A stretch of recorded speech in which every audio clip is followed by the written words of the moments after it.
Introducción. Christopher Hitchens. Al final de su imperecedera novela La peste, Albert Camus nos da a conocer los pensamientos del buen Dr. Rieux mientras la ciudad de Oran celebra haberse repuesto, sobrevivido, al terrible azote de la enfermedad. Rieux resuelve mantenerse lúcido y redactar la narración, con el siguiente objetivo: para no ser de los que se callan, para dar testimonio a favor de aquellos apestados, para dejar al menos un recuerdo de la injusticia y la violencia que se les habían infligido, y para decir sencillamente lo que se aprende en medio de las calamidades, que hay en los hombres más cosas que admirar que cosas que despreciar. Este libro es parte de la labor, tanto de conciencia como de memoria. La prehistoria de nuestra especie está sembrada de episodios de ignorancia y de calamidad que se repiten como una pesadilla, y a los que la religión no solo ha atribuido explicaciones falsas, sino falsos culpables. Se hacían sacrificios humanos, sobre todo en tiempo de epidemias, se elevaban inútiles plegarias, se testimoniaban falsos milagros, y se daba caza y quema a chivos expiatorios, como los judíos, los herejes o las brujas.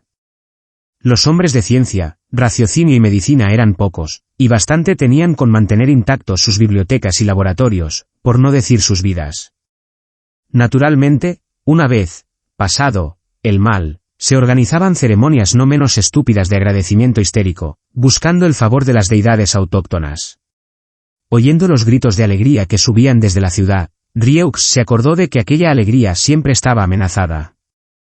Pues él sabía lo que ignoraba aquella jubilosa multitud, y que puede leerse en los libros, que el bacilo de la peste nunca muere ni desaparece, que puede quedarse dormido durante décadas en los muebles y la ropa de cama, que espera pacientemente en las habitaciones, sótanos, maletas, pañuelos y papeles, y que tal vez llegase el día en que, para desgracia y enseñanza de los hombres, la peste despertaría sus ratas y las enviaría a morir a una ciudad feliz.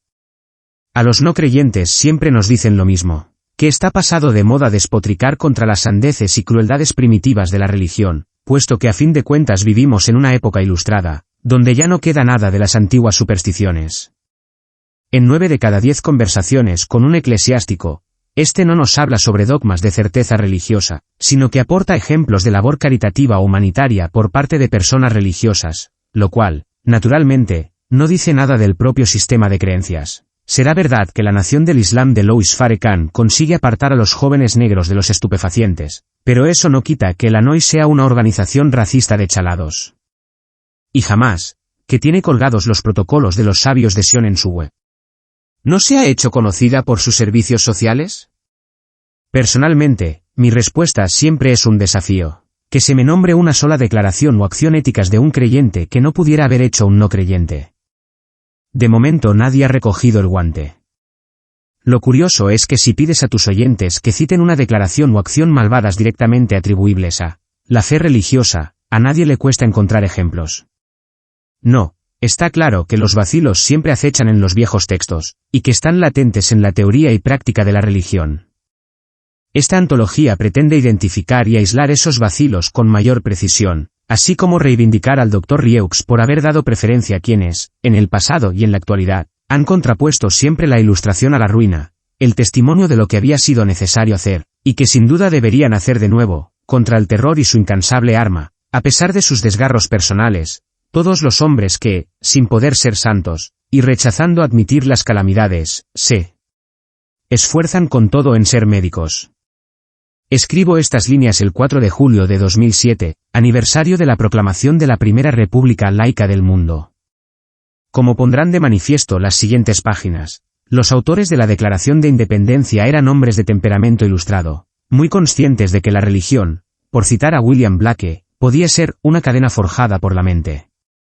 Al leer los titulares, no puedo por menos de observar que en una ciudad feliz, Londres, las alcantarillas han vuelto a vomitar ratas. Se han puesto coches bomba a la salida de las discotecas con la esperanza de lisiar y descuartizar a chicas que tienen el descaro de exhibirse en público. De las mezquitas, y en las cintas y películas que en ellas se venden, surgen gritos escalofriantes, sedientos de asesinar a judíos, hindúes y demás gentuza. En una de las capitales más laicas y multiculturales de la historia de la humanidad, el odio y la violencia están envenenando todas las vidas. El descubrimiento de que la mayoría de los que habían urdido el atentado eran médicos fue como si se acabara de desencriptar un código especial del horror. Todo un impacto, hombres sujetos al juramento hipocrático, entregándose en secreto al asesinato. ¡Cuánta ingenuidad! El Dr. Rieux lo habría entendido, como el propio Camus. Siempre ha habido profesionales de la medicina en las sesiones de tortura y las ejecuciones, traídos por los clérigos para infundir mayor prestancia y autoridad al acto.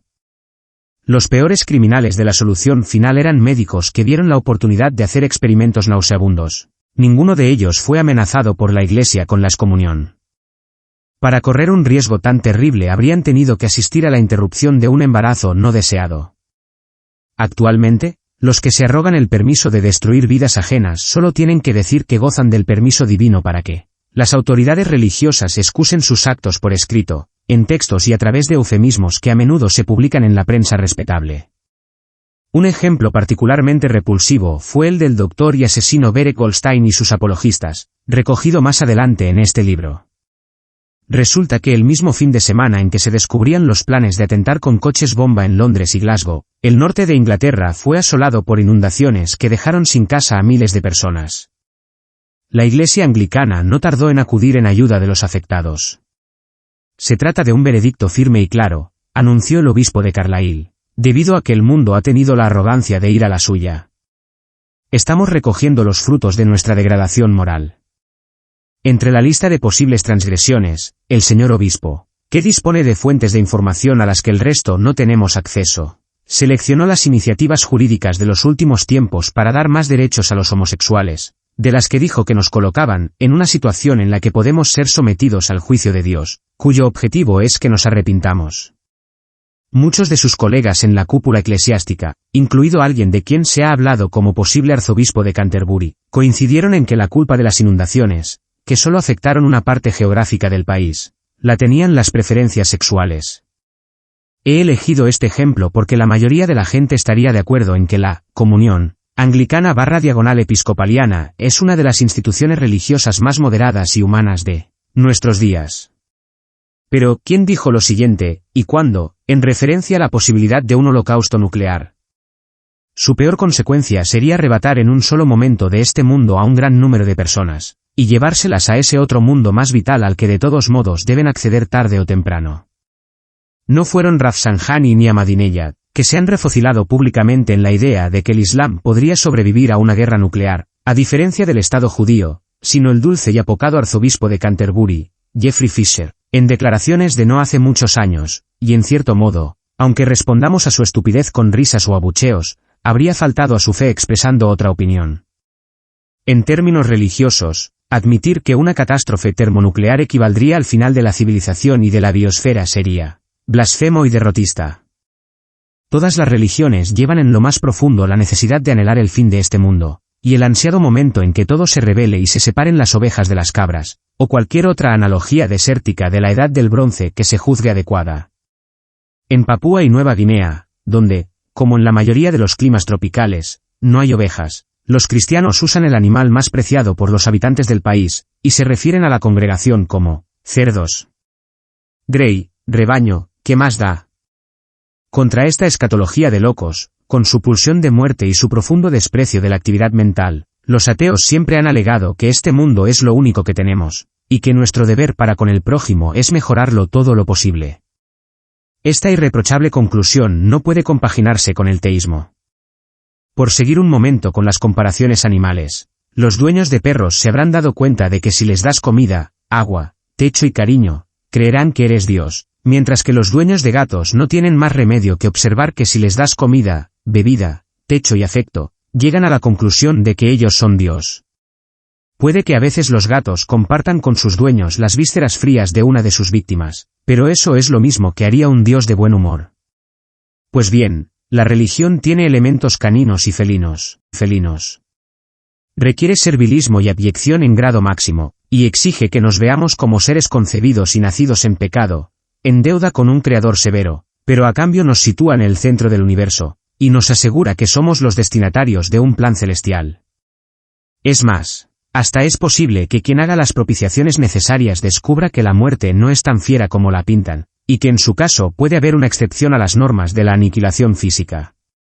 Nunca se repetirá demasiado que esta prédica es a la vez inmoral e irracional. Siendo benévolos, podemos admitir que en muchos casos los religiosos no parecen darse cuenta de lo insultante que es su proposición principal. Intercambiemos puntos de vista con algún creyente, ni que sea un momento, y supongamos que se trata de un creyente moderado y buena persona, que no abre la puja diciéndonos que nuestra incredulidad pone en peligro nuestra alma y nos condena al infierno. No tardará mucho en preguntarnos educadamente cómo somos capaces de diferenciar el bien y el mal. Sin temor de Dios, ¿que nos impide recurrir al robo, el asesinato, la violación y el perjurio? A veces reconocen que ha habido no creyentes con vidas éticas, y también, menos mal, que muchos creyentes han sido culpables de delitos atroces, pero la premisa básica es que, sin el sometimiento a alguna dictadura celestial inalterable e incuestionable, careceríamos de brújula moral. ¿Qué idea más repugnante? Aparte de atacar en su raíz todo lo que hemos aprendido sobre la biología evolutiva, las sociedades que toleran el asesinato, el robo y el perjurio duran poco, y las que infringen los tabúes del incesto y el canibalismo la verdad es que se apagan por sí solas. Constituye una agresión radical al propio concepto del respeto humano a sí mismo, por cuanto insinúa que no se puede actuar bien ni evitar actuar mal sin la esperanza de una recompensa divina, o el miedo a un castigo divino. Mucha gente, y no solo la más altruista, podría aspirar a algo mejor actuando por su propia cuenta y riesgo. Yo, por ejemplo, si doy sangre, algo prohibido por diversas religiones, no pierdo medio litro, pero sí que lo gana otra persona. Por alguna razón me atrae la idea, y también me procura otras satisfacciones ser de ayuda para uno de mis semejantes. Es más, mi sangre es de un tipo muy poco frecuente, y tengo la firme esperanza de que, si algún día necesito una transfusión, otra persona habrá pensado y actuado exactamente como yo. De hecho, casi puedo darlo por seguro. Y todo eso no ha tenido que enseñármelo nadie, ni remacharlo con siniestros cuentos de hadas sobre apariciones del arcángel Gabriel. La ética de la reciprocidad es algo innato, a excepción de los sociópatas, a quienes no les importan los demás, y de los psicópatas, que disfrutan con la crueldad, y si la evolución no ha logrado erradicarlos, tampoco ha logrado reducir el porcentaje de buenas personas que son homosexuales por naturaleza. Presentando a los malvados como personas que también están hechas a imagen de Dios, y a los inconformistas sexuales como seres que se hallan en un estado de pecado mortal incurable, el cual, por cierto, puede provocar inundaciones y terremotos, la religión se inventa problemas donde no los hay. ¿Cómo es posible que ideas tan absurdas y nocivas hayan llegado a ser tan influyentes? ¿Y por qué siempre estamos enzarzados en una lucha contra sus violentos e intolerantes defensores? Pues porque la religión fue la primera, y peor, tentativa de nuestra especie para explicar la realidad. Era a lo máximo que llegaba la humanidad en una época en que no teníamos la menor noción de física, química, biología o medicina. No éramos conscientes de vivir en un planeta esférico, y menos al borde de un universo de magnitud inconcebible que se estaba alejando de su fuente original de energía. Ignorábamos el gran poder de los microorganismos, que, por un lado, no pudiéramos vivir sin su presencia en el aparato digestivo, y, por el otro, nos sometiesen a ataques mortales como parásitos. Ignorábamos nuestro estrecho parentesco con otros animales. Creíamos que el aire que nos rodeaba estaba poblado por duendecillos, trasgos, demonios y djinns. Nos imaginábamos que el trueno y el relámpago eran prodigios. Hemos tardado mucho en quitarnos de encima este pesado manto de ignorancia y miedo, y cada vez que lo hacemos hay fuerzas que, por sus propios intereses, tratan de obligarnos a ponérnoslo de nuevo. Reconozcamos sin ambajes que somos mamíferos que buscan pautas, y que nuestra inteligencia inquieta y nuestra gran curiosidad nos llevan a preferir una teoría de la conspiración, a la falta de teorías.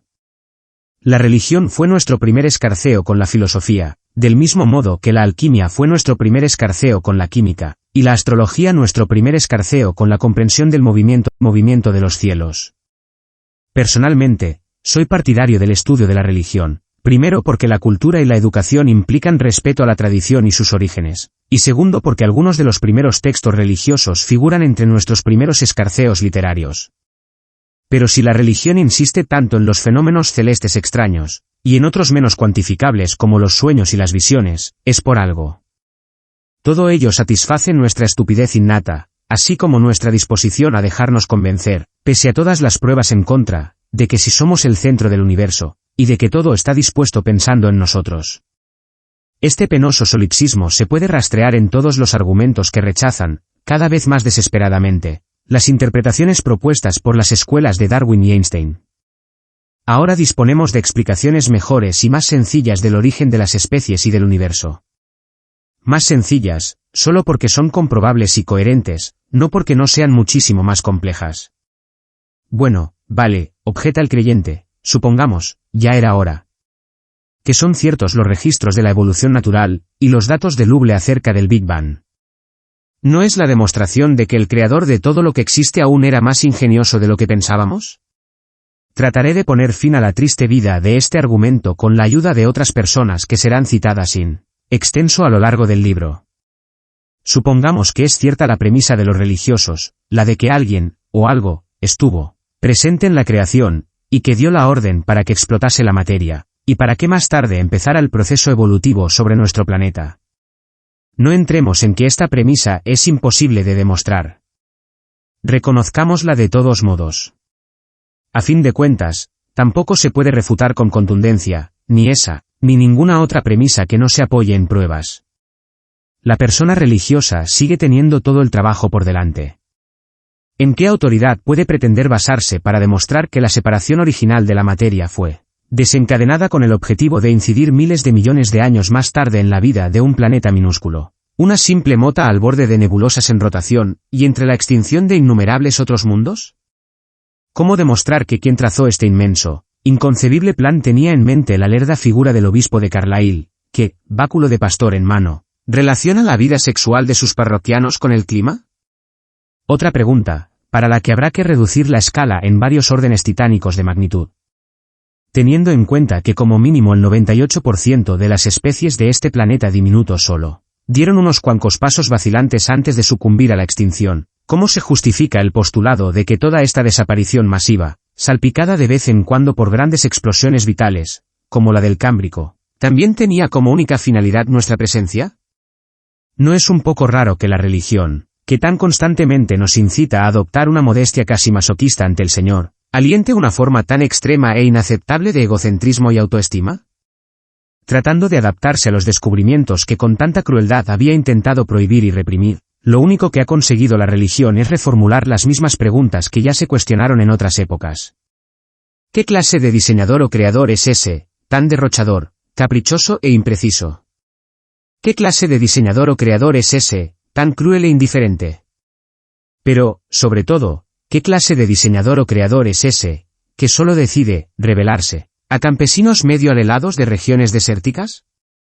Yo he conocido a creyentes muy inteligentes, pero la historia no ha dejado constancia de ningún ser humano capacitado ni remotamente para decir que conocía, o entendía el pensamiento de Dios. Que es justamente la capacitación de la que deben afirmarse poseedores los devotos, tan modestos y humildes ellos. Va siendo hora de que les retiremos nuestro respeto a estas fanáticas ideas, cuyo único objetivo es ejercer el poder sobre otros seres humanos en el mundo real y material. No hay equivalencia moral o intelectual entre los distintos grados de incertidumbre. Lo que suelen decir los ateos, aunque Victor Stenger tenga la audacia de ir un poco más lejos, es que no se puede probar la no existencia de una deidad. Solo se puede constatar la carencia de pruebas que la respalden. El teísta tiene la opción de ser un simple deísta, y decir que la magnificencia del orden natural apunta con fuerza a la existencia de una fuerza ordenadora. Fue el planteamiento que adoptaron, por lo menos en público, enemigos de la religión como Thomas Jefferson o Thomas Paine. En cambio, la persona religiosa debe ir forzosamente más allá, diciendo que la fuerza creadora en cuestión también es una fuerza que interviene, a la que le importan nuestros asuntos humanos y a la que le interesa que comemos, con quienes tenemos relaciones sexuales y cuál es el desenlace de nuestras guerras y batallas. Afirmarlo equivale lisa y llanamente a afirmar más de lo que puede pretender saber cualquier ser humano. De ese pie cojea, y por eso habría que rechazarlo, por eso hace tiempo que tendría que haberse rechazado. Hay cosas que se pueden creer, y otras que ni por asomo. Por mi parte, puedo elegir creer que Jesús de Nazaret fue engendrado en Belén por una virgen, y que más tarde murió y no murió, ya que fue visto por seres humanos tras su aparente defunción. Más de uno ha dicho que la propia inverosimilitud de la historia la hace un poquito más probable. Supongamos, pues, que admito el nacimiento virginal y la resurrección. Los religiosos siguen teniendo todo el trabajo por delante. Aunque se confirmaran estos hechos, no demostrarían que Jesús era hijo de Dios. Tampoco probarían que sus enseñanzas fueran ciertas o morales. Tampoco que haya un más allá, o un juicio final.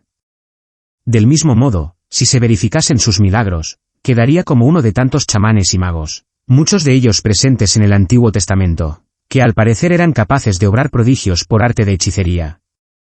Muchos de los filósofos y lógicos citados en este libro son de la opinión de que no puede haber milagros, ni los ha habido jamás.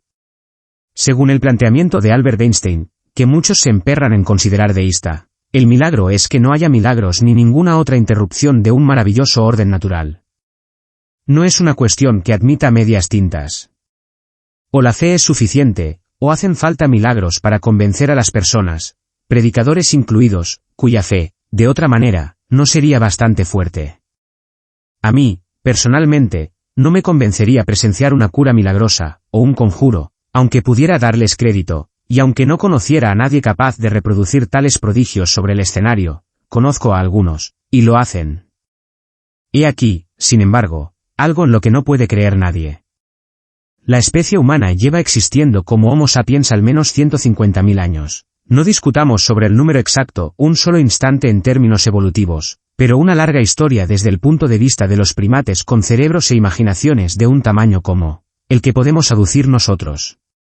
Para suscribir una religión monoteísta hay que creer que durante todo ese tiempo nacieron, vivieron y murieron seres humanos, muchos de ellos durante el parto, o por falta de alimentos básicos, y con una esperanza de vida de como máximo 3 décadas. Añádanse a estos factores las guerras intestinas entre grupos y tribus discrepantes, epidemias de una magnitud alarmante sin ninguna teoría de gérmenes que pudiera, no ya paliarlas, sino explicarlas, y toda una serie de desastres naturales, con su reguero de tragedias humanas. Pues bien, durante todos esos milenios el cielo observaba con indiferencia, hasta que, como máximo en los últimos 6.000 años, decidió que era hora de intervenir, y redimir. Y el cielo solo quiso intervenir y redimir en zonas apartadas de Oriente Próximo, haciendo así que pereciesen muchas más generaciones antes de que pudiera difundirse la nueva. Voy a dar voces por el Sinaí, y a hacer un pacto con una sola tribu de paletos tozudos y codiciosos. Voy a pedirle al ángel Gabriel que haga emprender vuelos retóricos a un mercader analfabeto e inculto. Por fin se disipará la oscuridad que impuse. Estar dispuesto ni que sea a plantearse unas ideas de tan laboriosa insensatez comporta mucho más que la suspensión de la incredulidad, o que la credulidad tonta que provocan los trucos de magia. También comporta ignorar o justificar de alguna manera las muchas creencias religiosas que antecedieron a Moisés. Nuestros antepasados más remotos no eran ateos, ni mucho menos, erigieron templos y altares, e hicieron las debidas ofrendas y sacrificios, con el debido temor. Su religión era de origen humano, como todas. Hubo una época en que los pensadores griegos denunciaron como ateos a los cristianos, y los zoroastrianos a los musulmanes, por destruir antiguos santuarios y prohibir los antiguos rituales. La profanación tiene un origen religioso. No hay más que ver cómo violan los creyentes de hoy día la santidad de los templos ajenos, desde Bamillán a Bagdad, pasando por Belfast. Tal vez sea Richard Dawkins quien lo haya formulado más cáusticamente al afirmar que todo el mundo es ateo por él. Mero hecho de decir que no cree en algún dios, desde Raad Shive. El ateo serio y objetivo se limita a dar el siguiente paso, diciendo que hay un dios más en el que no creer. Lo previsible, por lo general, es que el solipsismo humano monte en cólera, diciendo que ese dios descartable no puede ser el que recibe todo el crédito del propio creyente. Así son las cosas. Actualmente, sin embargo, el origen humano de la religión, del que juró librarnos el monoteísmo, al menos en su forma pagana, persiste de forma aterradora, como demuestra que los fieles se peleen por la interpretación correcta, y hasta maten a miembros de su propia confesión en luchas doctrinales. Estas crípticas reyertas entre fes han entorpecido enormemente la civilización, y en sus versiones modernas podrían llegar a destruirla. En el seno de la comunidad de quienes rechazan todas estas fantasías, la utilidad de la palabra ateo es objeto de disputas. Para empezar, es puramente negativa, una mera afirmación de incredulidad o descreimiento. A Jonathan Miller, por ejemplo, destacado físico y director de teatro y ópera, le incomoda por esa razón. Yo no tengo ninguna palabra especial para decir que no creo en el ratoncito Pérez o en Papá Noel, me dijo un día. Doy por supuesto que a mis amigos inteligentes no se les ocurre que crea en esas cosas. Claro, claro, pero no tenemos que salir de un pasado dominado por el ratoncito Pérez o por Papá Noel, dos inventos bastante recientes. Los defensores del ratoncito Pérez no van de puerta en puerta intentando convertir a los demás. No se empecinan en que su pseudociencia se enseñe en los colegios. No condenan a los creyentes de otros ratoncitos Pérez a la muerte y el infierno. No dicen que toda la moral derive de las ceremonias del ratoncito Pérez, ni que, sin el ratoncito Pérez, la gente fornicaría por las calles y se aboliría la propiedad privada. No dicen que el mundo lo hizo el ratoncito Pérez, y que por consiguiente todos debemos arrodillarnos ante el gran hermano Pérez. No dicen que el ratoncito Pérez te ordenará matar a tu hermana si es vista en público con un hombre que no sea su hermano. Por eso considero que existe lo que llamó el poeta Shelley la necesidad del ateísmo. No podemos evitar tomar postura. O atribuimos nuestra presencia a las leyes de la biología y la física, o la atribuimos a un plan divino. La respuesta a esta pregunta ineludible, y la manera de asumir sus consecuencias, dice mucho de si quien la da es de los nuestros. En todo caso, una vez tomada la decisión, estamos como los creyentes, con casi todo el trabajo por delante. El rechazo del concepto humano de Dios no es condición suficiente para la emancipación intelectual o moral. Los ateos no tienen derecho a ir por el mundo con aires de superioridad. No han hecho otra cosa que cumplir la condición necesaria abandonando la infancia de la especie y renunciando a un lugar especial en el sistema natural. Ya son libres, si quieren, de convertirse en unos nihilistas, unos sádicos o unos solipsistas por su propia cuenta. Algunas teorías del superhombre derivan del ateísmo, y si alguien cree que el cielo y el infierno están vacíos, puede concluir que él es libre de hacer exactamente lo que le venga en gana. El temor a que sea este el resultado, bien expresado por Fyodor Dostoyevsky, está detrás de la renuencia de muchas personas a abandonar el dogma religioso. Ahora bien, también hay muchos sádicos y asesinos en serie que dicen oír voces celestiales que les ordenan cometer sus crímenes, lo cual, en sí, no desacredita la fe religiosa. El debate sobre ética y moral deberá seguir en una sociedad posreligiosa, como tuvo que seguir cuando imperaba la religión y ordenaba con frecuencia a las buenas personas a estar de acuerdo con maldades como la tortura, la esclavitud o la crueldad con los niños. La cuestión es que parece que al ser humano le repugnan por naturaleza esas cosas, al margen del contexto político o religioso superambiente. Tampoco hay motivos, tomo aquí una dirección algo distinta a la de Dawkins, para considerar la ciencia como madre o madrastra de la razón. Como en el caso de los médicos citados más arriba, dedicarse a la experimentación y la búsqueda de pruebas concluyentes no es garantía de inmunidad a la superstición, y otras cosas peores. En Isaac Newton hicieron presa las más estúpidas ideas sobre la alquimia. Joseph Priestley, el valiente unitarista y escéptico que descubrió el oxígeno, creía en la teoría del flojisto.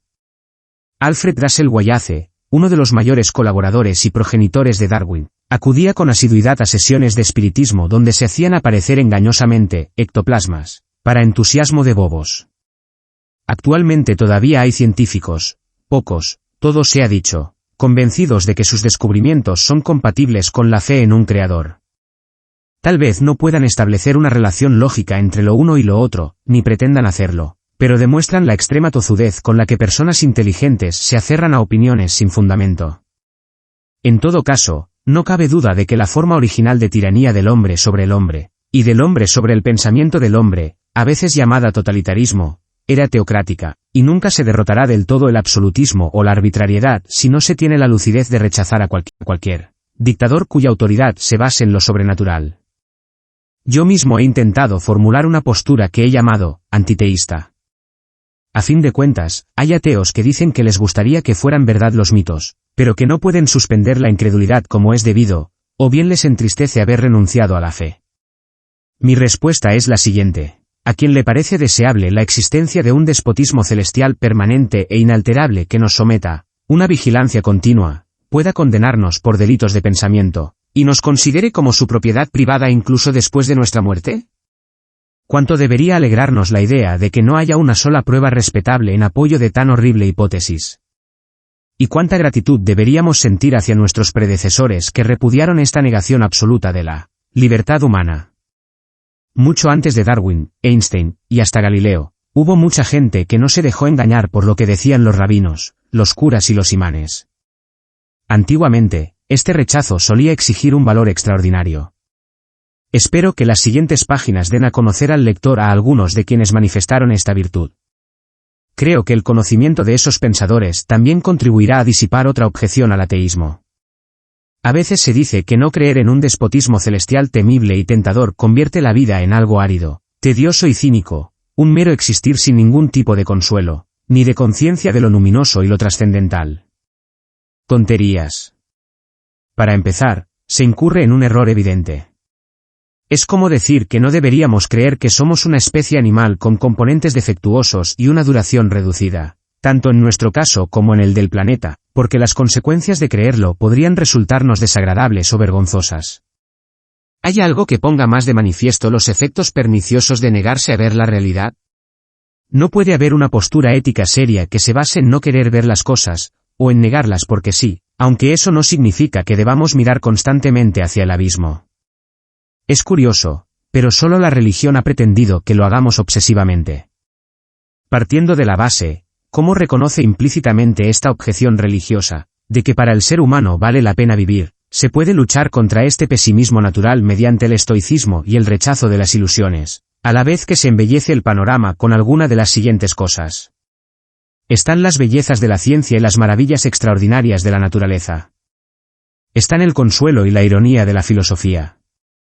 Están los esplendores infinitos de la literatura y la poesía, sin descartar sus aspectos litúrgicos y devocionales, como los que aparecen en John Donne y George Herbert.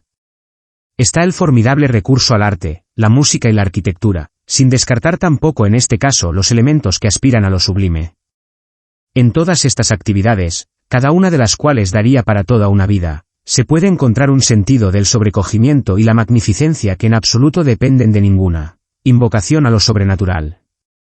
Es más, difícilmente a una persona armada de arte, cultura, literatura y filosofía le despertarán algo más que aburrimiento y náuseas los cuentos de fantasmas, ovnis, experiencias espiritistas o balbuceos desde el más allá. Es posible, por ejemplo, apreciar la simetría y la grandeza del Partenón, y prendarse de ellas sin necesidad de participar en los cultos de Atenea o Ilusis, o en los imperativos del imperialismo ateniense, del mismo modo que es posible escuchar a Mozart o admirar Sartre y Durán sin ninguna nostalgia del feudalismo, el monarquismo y la venta de indulgencias. De hecho, parte del propio concepto de cultura podría residir en esa distinción. La religión nos pide lo contrario, conservar los antiguos temores y prohibiciones a la vez que vivimos rodeados de arquitectura y armas modernas. Con gran frecuencia se alega que algún tipo de poder o relevancia debe de tener la religión cuando aparece tan constantemente en cualquier época y lugar. Eso nunca lo negarían ninguno de los autores reunidos en este libro. Algunos de ellos sostendrían que la religión forma una parte tan intrínseca de nuestra naturaleza humana o animal, que de hecho no se puede erradicar. Por si a alguien le interesa, es lo que pienso yo. Mientras tengamos miedo de la muerte, o de la oscuridad, y mientras persistamos en nuestro egocentrismo, difícilmente dejaremos de fabricar dioses, o de inventarnos ceremonias de su agrado, y eso podría significar mucho tiempo. En contrapartida, podemos tener la misma seguridad en que seguiremos mirando nuestras invenciones con escepticismo, ironía y hasta ingenio. Si la religión es innata a nosotros, también lo es dudar de ella y despreciar nuestras debilidades. Algunos de los escritores y pensadores reunidos en estas páginas son célebres por otros motivos que por su inteligencia y su valor moral en este tema. Más de uno debe su popularidad principalmente a haberse enfrentado a la más hinchada de todas las reputaciones, la elevación a divinidad de todos los miedos, odios y estupideces destilados de la humanidad. Algunos vivieron la experiencia de la fe, y la de perderla, mientras que otros, por decirlo como Blaise Pascal, están hechos de tal modo que no pueden creer. Los argumentos a favor del ateísmo pueden dividirse en dos categorías principales: los que ponen en duda la existencia de Dios y los que demuestran los efectos perniciosos de la religión. Quizás sea mejor ampliarlo un poco, diciendo que lo que se pone en duda es la existencia de un Dios que interviene. A fin de cuentas, la religión es más que la fe en un ser supremo. Es el culto de ese ser supremo, y la creencia en que se han dado a conocer sus deseos, o es posible determinarlos. Definiendo así las cosas, puedo permitirme citar a grandes críticos como Thomas Jefferson y Thomas Paine, que, posible paradoja, consideraba la religión como un insulto a Dios. Y tarde o temprano hay que tomar postura sobre el agnosticismo. No es una palabra que lleve mucho tiempo entre nosotros. La acuñó el gran Thomas Huxley, uno de los defensores acérrimos de Darwin en la primera discusión sobre la selección natural. A veces lo usan como término medio personas que no pueden hacer profesión de fe, pero que tampoco están dispuestas a repudiar, sea la religión, sea Dios de manera absoluta. Dado que he vuelto a definir como religiosos a quienes dicen saber, me siento con derecho a reclamar como mínimo a algunos de los que no dicen saber. Los agnósticos no creen ni dejan de creer en Dios. No creer no equivale exactamente a descreer, pero haré la vista gorda y me anexionaré a todos los agnósticos que pueda para esta antología. Escritores tan diversos como Matthew Arnold y George Orwell se han planteado una pregunta muy seria: ¿qué pasa con la moral y la ética, ahora que ha decaído tanto la religión? Arnold casi llegó al extremo de proponer que el estudio de la literatura sustituyese al de la religión. Debo decir que me da un poco de miedo el efecto que pudiera tener sobre la actividad literaria. Sin embargo, como fuente de reflexión ética, y espejo en el que ver reflejados nuestros dilemas humanos, la tradición literaria es infinitamente superior a las parábolas y moralejas infantiles de los libros sagrados, por no hablar de sus admoniciones sanguinarias y sectarias. Por eso he incluido el parecer de toda una serie de novelistas y poetas serios sobre este tema tan denso. Sinceramente, ¿quién le dará la espalda a George Eliot, James Joyce y Joseph Conrad para revisar el mundo desnudo, estrecho, estreñido y temeroso de San Agustín, Santo Tomás de Aquino, Lutero, Calvino y Osama Bin Laden? Es habitual presuponer de manera inconsciente que la fe religiosa tiene algo de conservadora, mientras que el ateísmo y el libre pensamiento forman parte de la tradición liberal. Razones históricas no faltan, vinculadas a los orígenes de las revoluciones americana y francesa, pero hay muchos conservadores inteligentes y de bien que han rechazado la fe, por diversos motivos, entre los que pueden citarse una pura cuestión de verosimilitud y el hecho de que la religión parezca privilegiar a uno de sus muchos sectores, el de los fracasados, los enfermos, los inertes, los mendigos y los indefensos. A muchas personas pobres y rectas les parece innecesario inventarse a un Dios que lave los pies a los mendigos y ensalce a quienes no quieren trabajar. ¿Qué es eso sino una negación del ahorro y una obsesión enfermiza por las víctimas? La gente de a pie, como suele decirse, se basta y sobra para descubrir el engaño. Mucho tiene que querer a los pobres el Señor, ya que ha creado a tantos. A mucha gente de bien le incomoda el constante mandamiento de dedicar limosna y tiempo a los que se han perdido el respeto a sí mismos. También ven la punta del anzuelo saliendo por el cebo: abandona esta vida inútil, deja a tu familia y sigue al profeta que dice que pronto se acabará el mundo.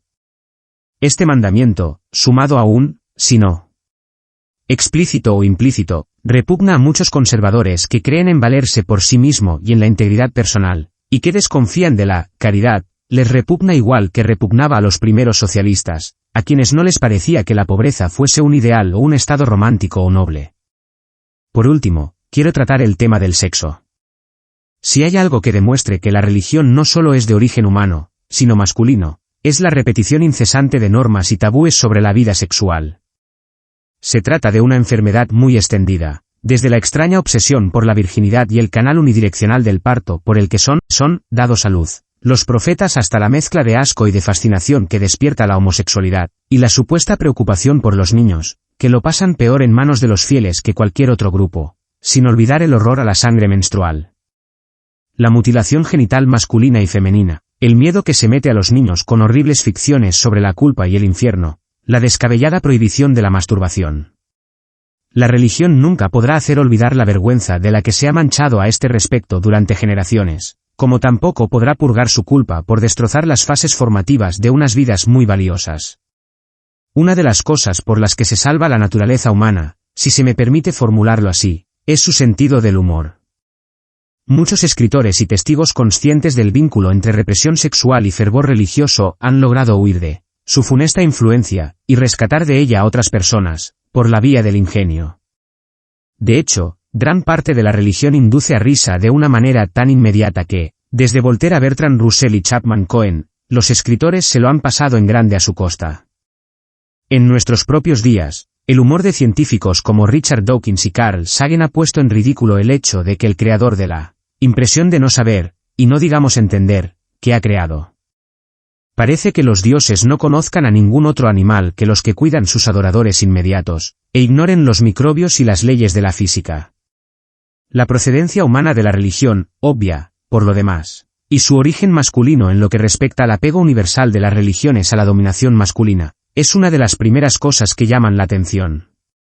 Ahora a la religión le pasa algo gravísimo. Fuera de los lugares donde todavía puede hacerse valer mediante el miedo superpuesto a la ignorancia, se ha convertido en una opinión entre tantas.